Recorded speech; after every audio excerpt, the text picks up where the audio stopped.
Many of you have been asking for an update on how Wridz is going here in Minnesota, so let's jump into it.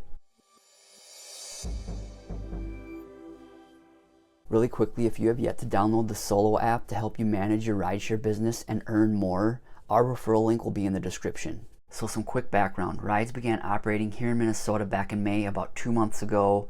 A week after they launched, I gave my first 3 rides with Wridz. They were overall solid experiences. I received a tip or a perk on all 3 of those rides. The distance to pickup wasn't great, but that was to be expected, especially early on. Now, unfortunately for me personally, and this is the reason why I've waited so long to give an update, demand for me has stagnated. I drive on Mondays and Tuesdays all day, and demand for Lyft and Uber is strong, but rides, it's almost been non-existent for me. There were a couple of Mondays and Tuesdays early on where I would just stay online with rides throughout the entire day, even while I was giving rides for both Uber and Lyft, and I would be lucky to get maybe 3 requests throughout the entire day. Now, some caveats. Wridz has not yet been approved to operate at the airport or within the city limits of St. Paul. It's been 2 months. Wridz did go through the process of trying to get approved for both the airport and St. Paul 2 months ago, and it's taken this long and they still have not been approved. I think that's absolutely ridiculous. Throughout those days driving for Uber and Lyft, if I end up at the airport or in St. Paul, sometimes I end up in St. Paul for hours at a time. If I'm in St. Paul, I am blocked from receiving requests on rides. And we can drop passengers off in St. Paul, but we can't make pickups. Now at the airport, we can't even drop passengers off. This is a major sticking point. Again, I think it's ridiculous that it's been 2 months and Wridz still hasn't been approved in either location. And as far as the requests that I have seen on Wridz, they really haven't been great. I've had to decline most of them.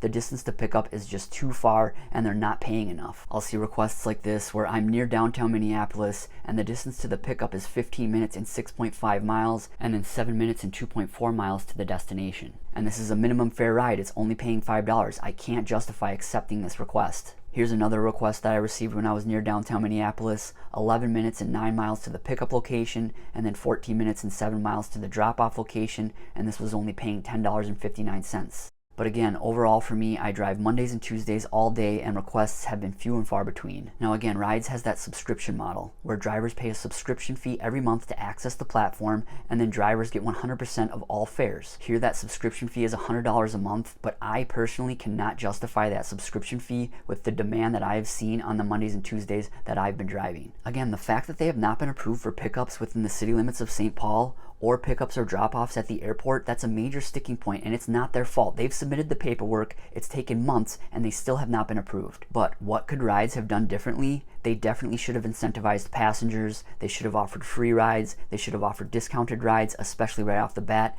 get passengers to be using the platform regularly. They did give us marketing materials, which is smart. I've given over 200 rides in the last 2 months on Uber and Lyft, and every single one of my passengers has seen those marketing materials, and a good handful of them have asked about rides. So hopefully they're converting a lot of passengers that way, but initially they probably should have offered some incentives. Also, a lot of my passengers are still asking about Uber and Lyft leaving the state. They're not aware that there was a deal struck with the state that Uber and Lyft will not be leaving, so Wridz could capitalize on this here by pushing more advertising. Overall, the Wridz business model is better for drivers and riders. I have said that if they reach a certain level of demand here, I would use them exclusively as both a driver and a rider. It's better for drivers because you would only have to pay that subscription fee every month and you'd get 100% of all fares, and it's better for riders because drivers are vetted more thoroughly, and it's also cheaper because Wridz does not have a take rate. Again, I hope demand picks up. I hope they're approved in St. Paul and at the airport soon.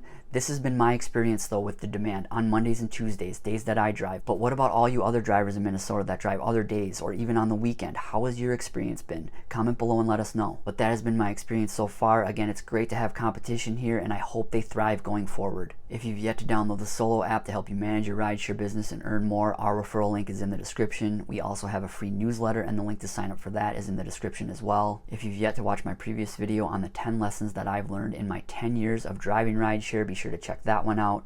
Thanks again for watching and drive safe. Thanks.